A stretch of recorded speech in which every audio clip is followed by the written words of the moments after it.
guilty of crime.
Hello, everybody. What's up?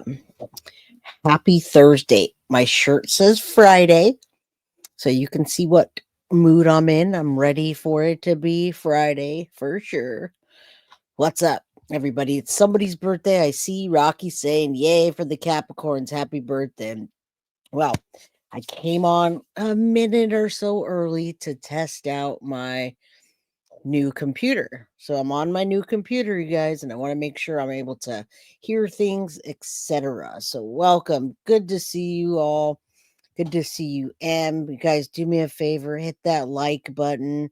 If you haven't subscribed, please do. Yeah, we're getting towards Friday. I wore this because it's nice and comfy and it feels kind of like Friday to me.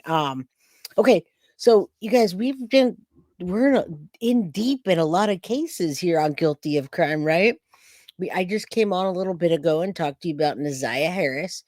Today we're talking about JonBenet Ramsey, and the reason we're talking about it again is because number one, it's been 8 years or 20. I'm gonna play it in a second. It's been 20 some odd years to the day that they haven't solved this.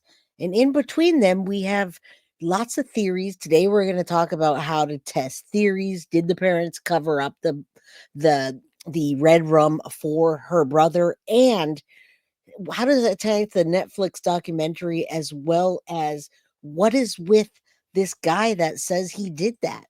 What is with the guy that is telling Court TV that he does it? John something other we're going to talk about. So what is up with all of that? My new computer, you look wonderful. Do I? Is that it? I just got a little slowdown on it. That's interesting.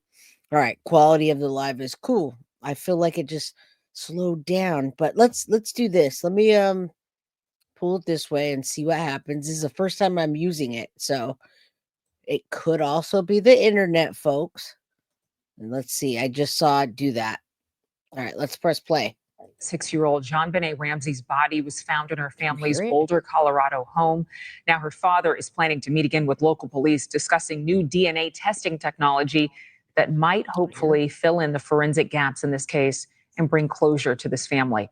Laura Engel is here with the very latest. Laura, what else do we know about these meetings? Good afternoon. You know, this has been a significant year for the JonBenet Ramsey saga in the sense that this infamous cold case has received new attention through the recent Netflix series Cold Case. All right. And so that's what we're doing here. We know there's new DNA coming. It seems to be coming to a head now. Patsy's no longer with us, but John is, and he's using his voice as much as he can. So thank you guys. Thank you guys all. And let me remind you, everything that I put into this channel comes from me unless it's donated or, super chat, super sticker. So if you guys can hit the like button, it's free. If you don't have the means to donate, then don't, but hit the like button and share. If you share with your community, you're doing me a favor. And Rob, I love that you're in here because we're talking today about the parents. We're talking about today about John, the one that's obsessed with JonBenet, and we're talking about what this DNA is going to show us. So I love when people are here that have strong theories, because what we're talking about is theories. Until the DNA matches, we're talking about theories. So that being said, let me hit that play button real quick. We'll talk about the DNA and yeah, Kimberly Jones says, not the dad, John, the crazy guy. Yes, not the dad, the crazy guy. And I have a quick interview with him, but let's listen to this and I'll get his last name. It's some weird last name. Case Who Killed JonBenet Ramsey, along with promises from the new police chief in Boulder, Colorado, that investigators are in fact actively working on solving this mystery. And JonBenet's father, John Ramsey, continues to urge Boulder police to use cutting-edge DNA technology that wasn't available back in 1996 when his daughter was found murdered inside of their home in Colorado. He points out that in 1997, unidentified male DNA was. All right, so that's it. There you go. Unidentified male DNA. Now it's Gary Olivia. I'm sorry.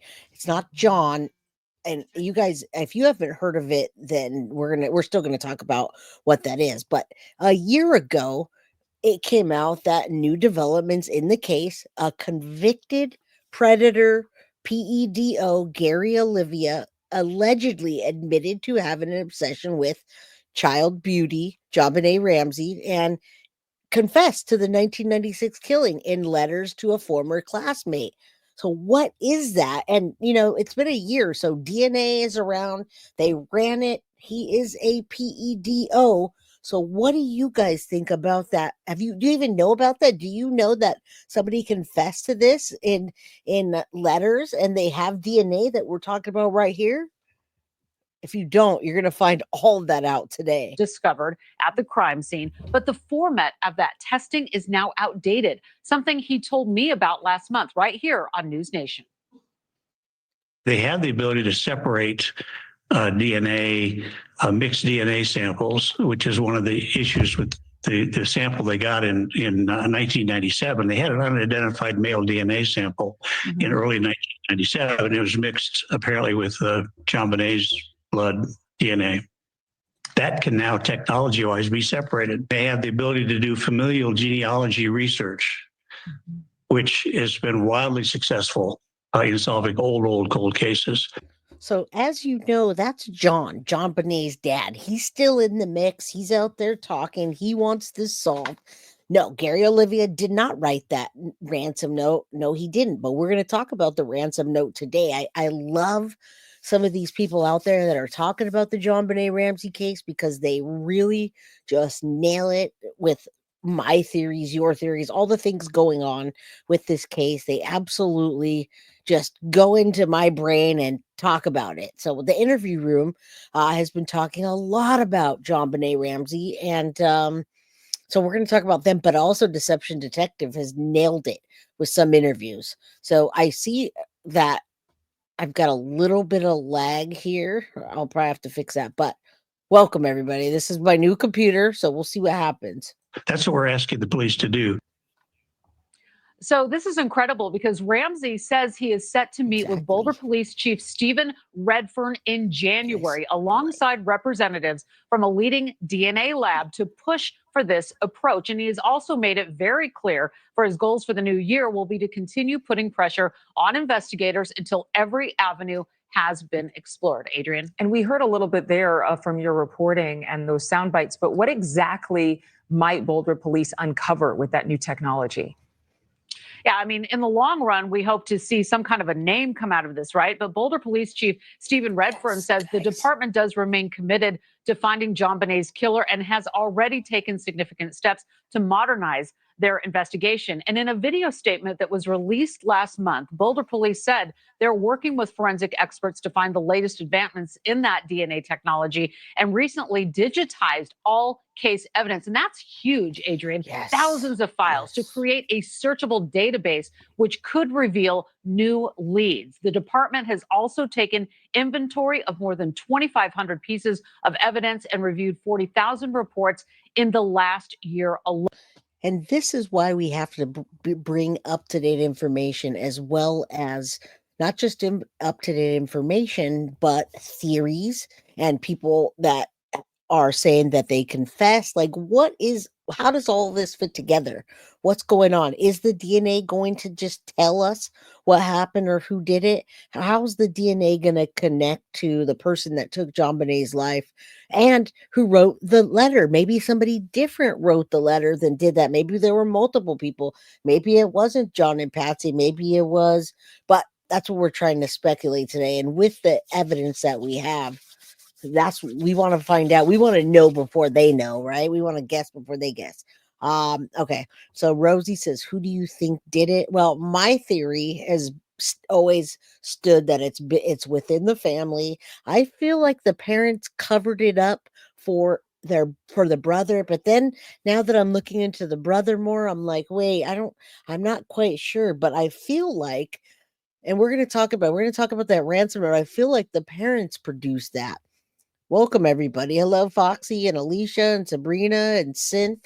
There's other family members. Yeah, there's another brother out there. There are more family members. All right, so we're going to get into Deception Detective right after this clip.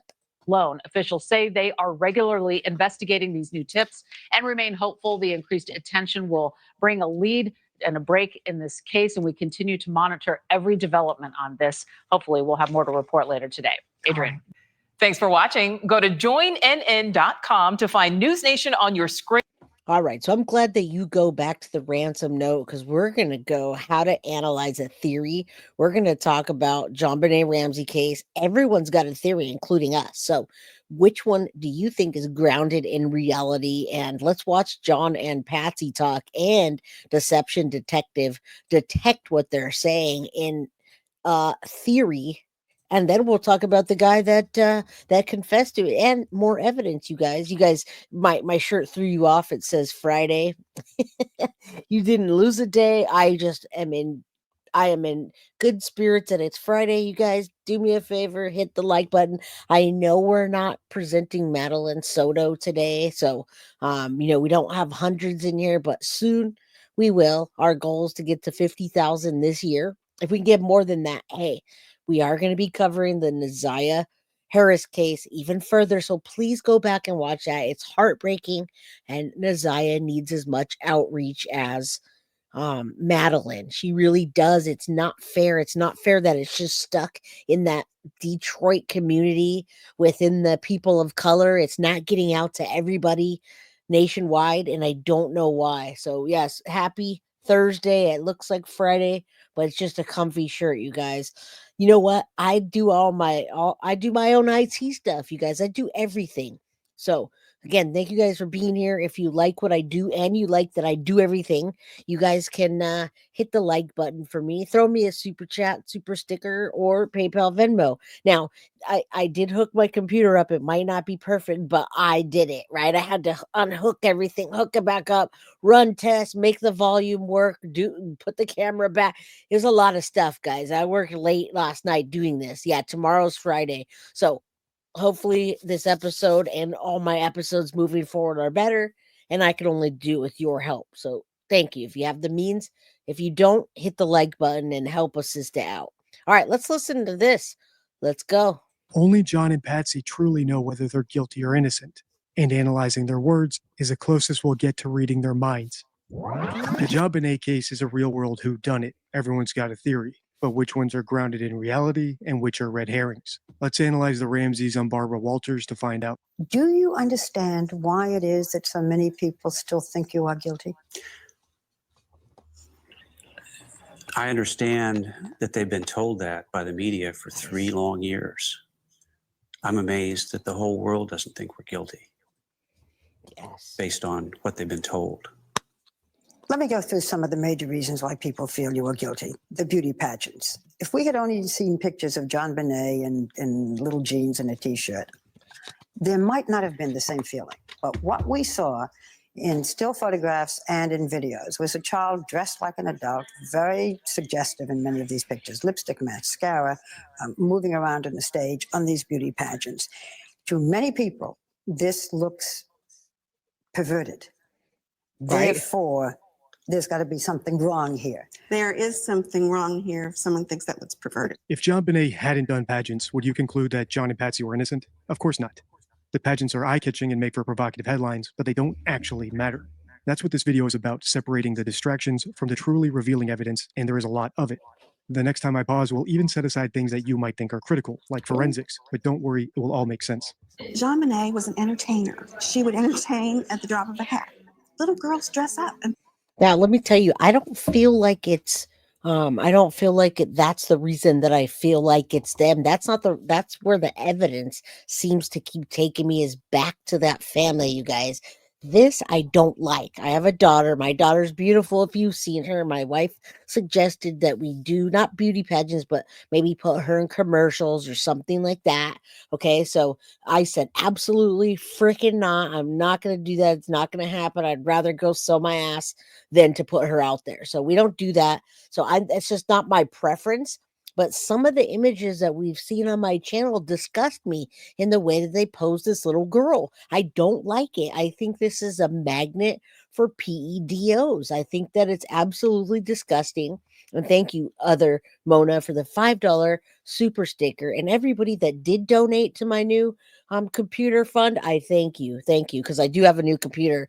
That's how Leos do it around here. You say something and it happens. You say you're going to do it and it happens. So welcome, everybody. I'm glad that you dig the way it's looking. I think I can see I look more clear today. I think that it looks a lot clearer. So, yeah, totally inappropriate for the age, especially the bra stuffing, you guys. That bra stuffing and having her hand by her mom's belt loop. It looked like she was by a person's belt loop ready to do what Madeline wrote about. So just saying. What's up, Jack Stormo? Good to see you. Thank you guys again. Thank you all. Thank you, Leanne. All right, it does look sharper. Thank you. All right, Ashton Lee, let's get to this. play dress up. You yourself had entered beauty contests. Yes. I'm a junior at West Virginia University. So this was what, fun for you both It to was have the to do most this? wonderful time of my life. It's not unlike a father who enjoyed playing baseball as a child.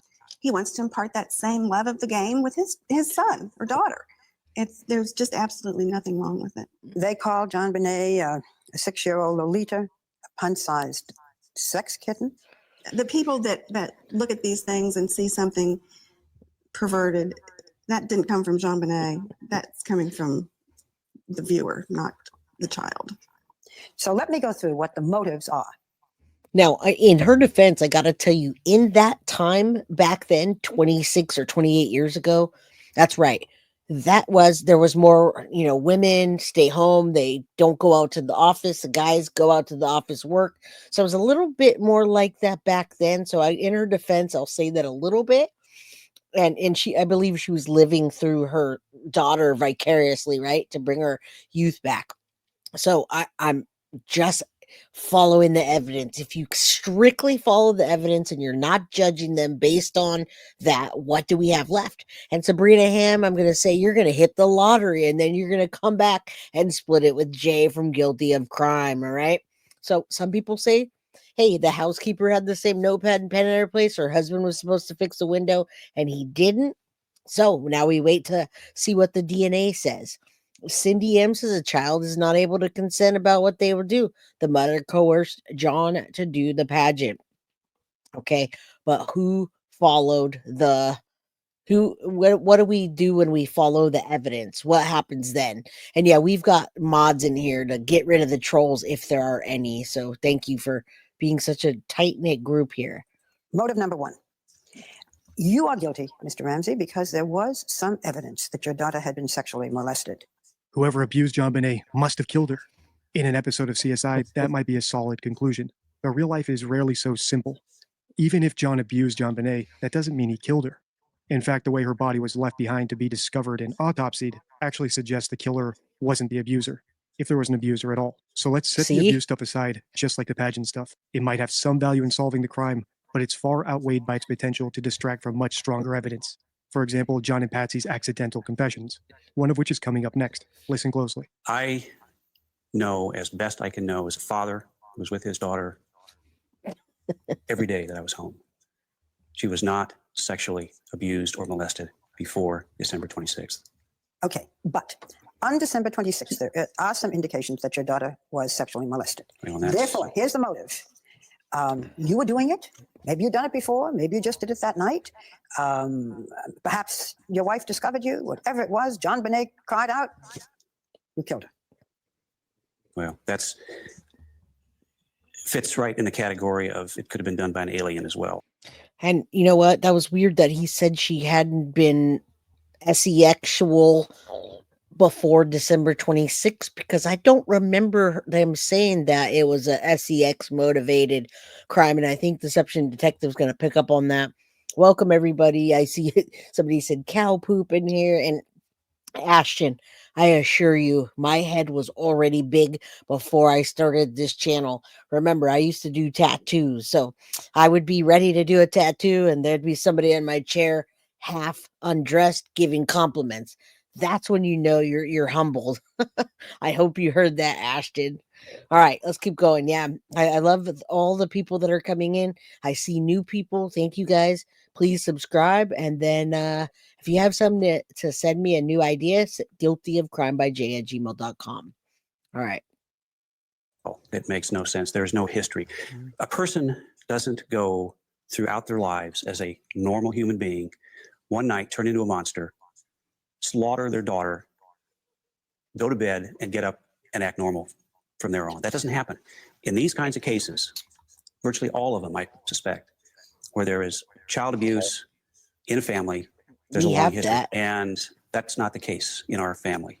I have to point out that JonBenet's pediatrician, who had been her pediatrician from birth, has publicly said that he never saw any evidence of sexual molestation. There never have been reports from her school. And yet there is the suspicion. I would have given my life for JonBenet in an instant. I'm sorry that I couldn't have done it that night. To be accused of... And he just put the leakage card out. Now, Ashton, that was a freaking paintbrush.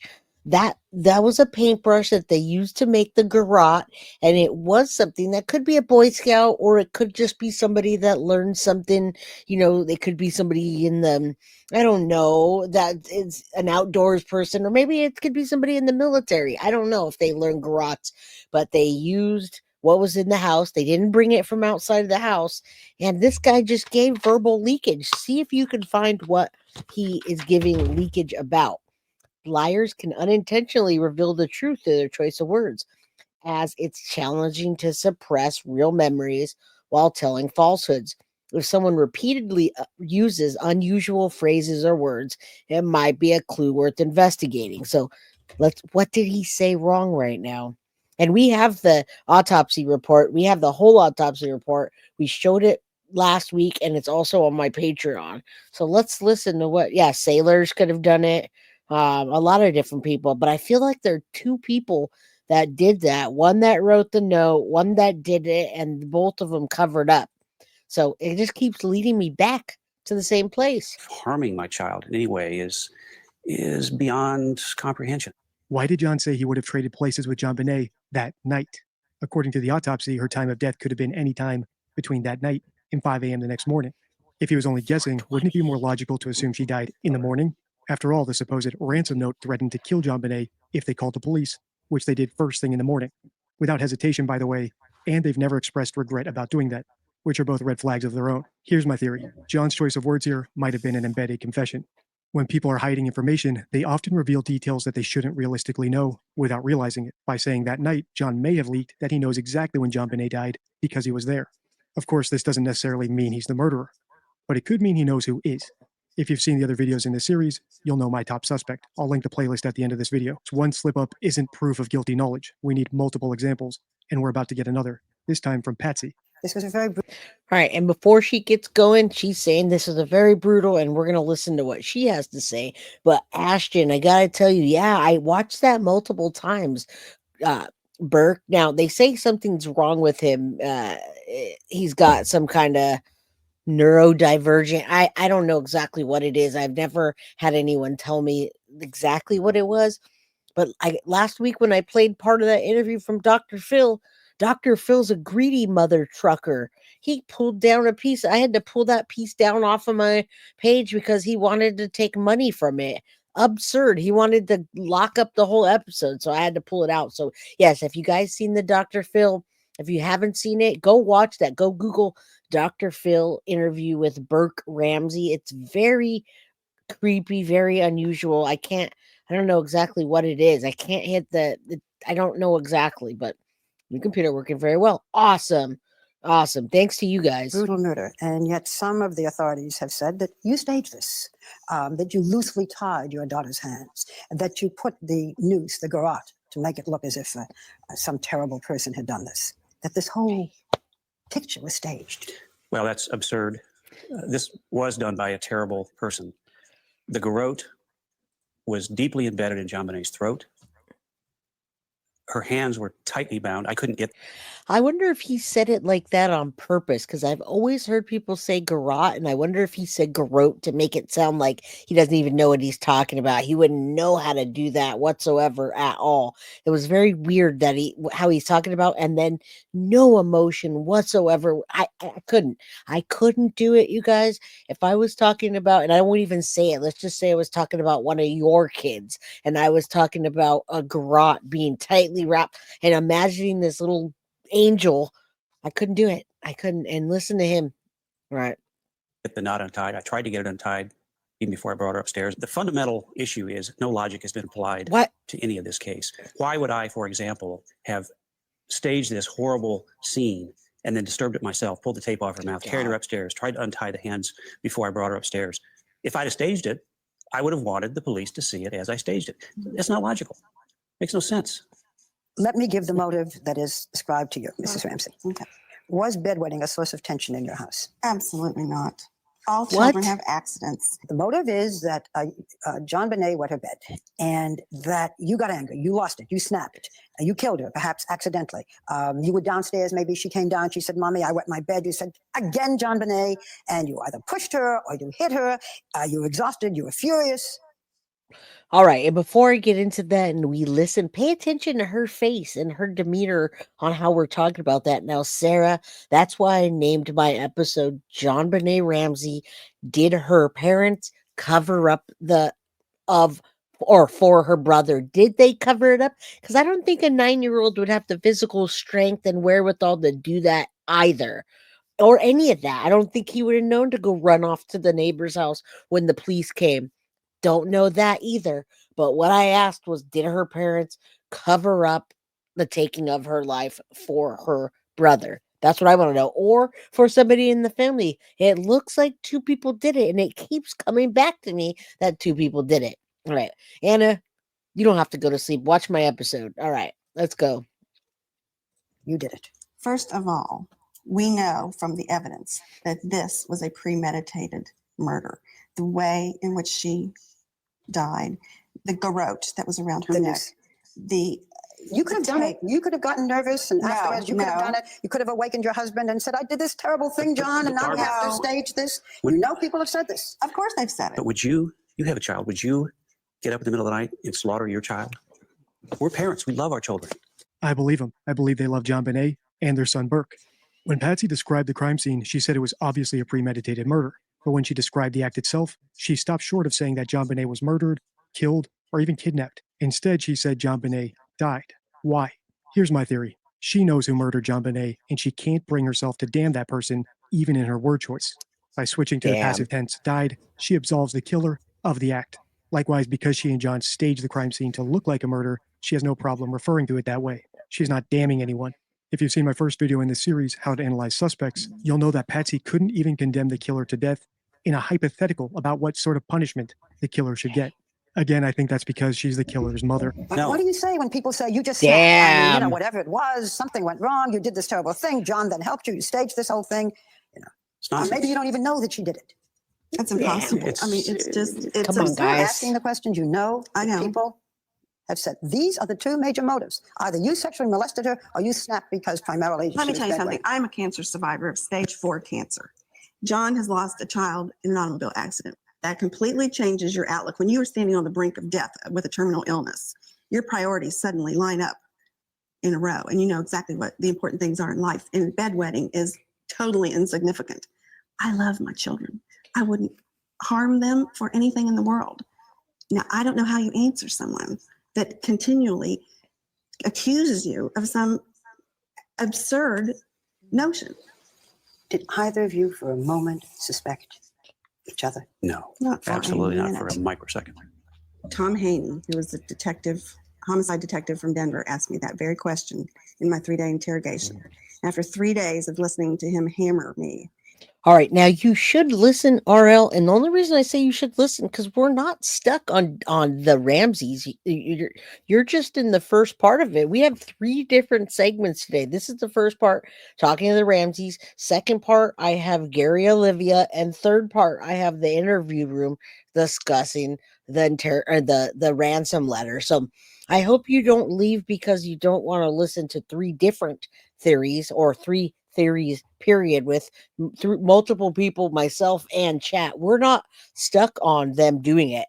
We're talking about who did it and what makes the most amount of sense. And we spoke about the DNA at the beginning of it and waiting on the testing. So please keep your mind open a little bit because we're not just saying that. We're just in the first segment.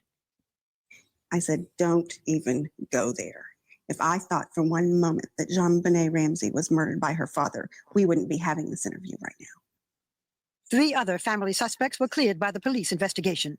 9-year-old Burke Ramsey did not have the strength police believe the murder required or the ability to write the ransom note. John Ramsey's older son and daughter were not in Colorado that night. The police continue to focus on the parents.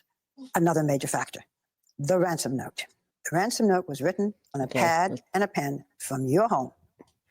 And the question is, if the intruder was planning to write a note, why wouldn't he or she have brought their own pad and paper? They knew that the less they brought in the house, the better. But they planned to write a note Apparently. before or after the crime? I think the note was written before the crime was committed. What has thrown great suspicion on you, Mrs. Ramsey, as you know, is that some handwriting experts have said that there's a similarity between the writing on this note and your handwriting.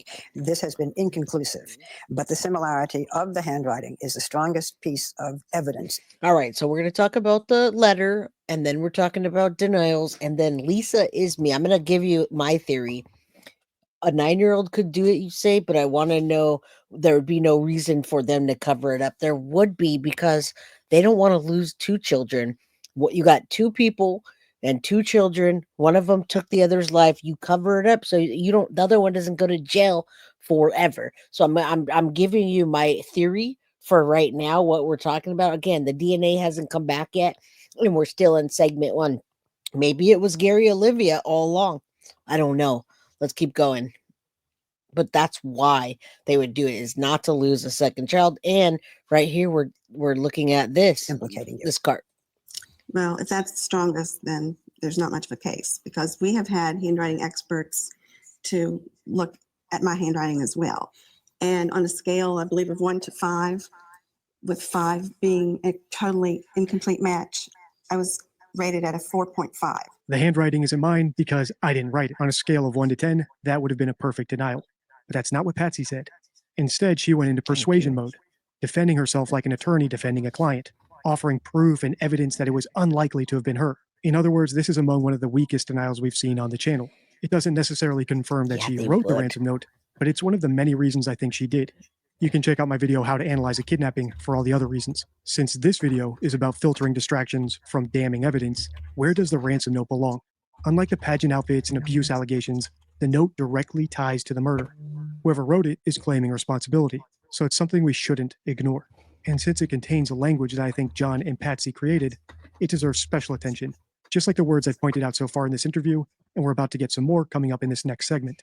So there's very little. In fact, law enforcement sources in Boulder, Colorado, told me that media reports of similarities between Mrs. Ramsey's handwriting and the ransom note are, quote, grossly exaggerated. One of the questions is, what reason would it...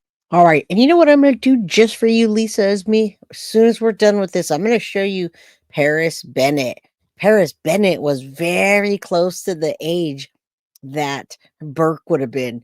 Paris Bennett has been in jail his entire life. His mom let him babysit. His mom left him with the babysitter with his sister. His sister was 4 years old and he was anywhere between 9 and 11, and he stabbed his sister to death. And guess what? He's still in he's still in prison. So they absolutely would lock him up they'd keep him away from normal kids, but they would lock him up. So I'm going to pull up a quick segment after that and show you what what happens to them after taking their sister or somebody's life. That I think that might be misunderstood just a bit. All right, let's go. The kidnapper have for leaving behind both the ransom letter and the body. I hope to ask the killer that someday, face to face. We believe that this was a kidnapping originally that went bad. Now, this person, this creature, his mind doesn't work like ours. It's boiling. So whatever was going through this creature's mind, we can't logically analyze and explain. Another indicator of your possible guilt to the police and the FBI is time. It said that only you two had the time and the opportunity to commit the murder, use the noose, this garage, carry the top child downstairs, write a 2.5-page ransom note without the fear of being detected. If it were an intruder, this intruder would be afraid that you would wake up, that Burke would wake up. And yet all this time, this takes time. We believe that this killer came into our home while we were gone, waited, was there when we returned. Waited hours. Waited hours. Had plenty of time to write a ransom note. When you were asleep. When we were asleep, or perhaps before we even came home. We would have been gone for 3 to 4 hours. That is plenty, ample time to find their way and learn their way around the house. And be in the house when you return? Yes. Does it sound possible that a killer would sit for hours and hours in your house? And go and get the notepad and then write this really long letter that only your information you have privy to. And not when I say you, I don't mean them. I just mean somebody inside of the house. Now, yes, hashtag arrest Jen Soto always. But you guys, we're going to play this. We're going to do it right after. I also want you to know we have the autopsy ready to go. So if you guys want to look back at it, I really explained it last time quite a bit. The last 2 episodes were really, really graphic. They got demonetized because they were so graphic. And I don't care because I want you guys to have that information out there. And it's got to be. So, yes, we have gone over that. We know what's happened with the skull, with the garrote, with all the things. If you don't remember, go back after this episode and take a look. So this is officially, I think, episode number 3 or episode number 4. I'm going to bring in the next segment with son or brother taking the life of a sister, very similar to this case, if that was what happened. Just so you know that does happen. It absolutely does. The only difference is the mom she wasn't going to cover up for him. That house was so rambling. There were so many hiding places. He could be hidden for a week and we wouldn't find him. The intruder theory is the major point of debate in the Ramsey case. One of the mysteries cited in newspaper stories was a lack of footprints outside the house. There was snow, but no footprints in the snow, the story said. Therefore, no intruder. But these actual police crime scene photographs taken early that morning, before JonBenét's body was discovered, show only scattered patches of snow around the house and clear paths to windows and doors. But mysteries abound in this case. When JonBenét's body was found, there was one of her favorite nightgowns next to her so-called Barbie nightgown. And so there was the impression that whoever did this cared about this child, left the nightgown, left the blanket. Again, her parents did it, but it's getting close. So tried to comfort her even in death. That's a very strange. That nightgown should not have been there. It's a clue of some type. We don't know what. Like, we know several very positive facts about this killer, we believe. It's a male. It's a pedophile that looks at young female children. Much different than you and I do. They look at them with sexual eyes. I've thought about it every day for 3 years. I've talked to experts. I've talked to experienced homicide detectives. It's the best profile we can come up with. John's talking about the legendary FBI profiler, John Douglas, when he talks about a profile. And you might not like this next part, but we're going to ignore his profile, the footprints, and the article of clothing found next to JonBenét's body. Instead, let's focus on the words John used here. He called the alleged kidnapper a creature and a killer, which is a step up from Patsy's performance. While his tone is right, his pronouns aren't. When we feel spatially or emotionally close to something, we naturally say this. When we feel distant, we say that. This grammar is so hardwired that if an alleged victim of a violent crime says this guy instead of that guy, detectives are trained to note it. Often it means that the victim either knows the attacker and they're protecting their identity, or the entire thing was staged or fabricated. I know analyzing John and Patsy's word choices might seem minor, but its power lies in its directness. It cuts straight to the source. Only John and Patsy truly know whether they're guilty or innocent,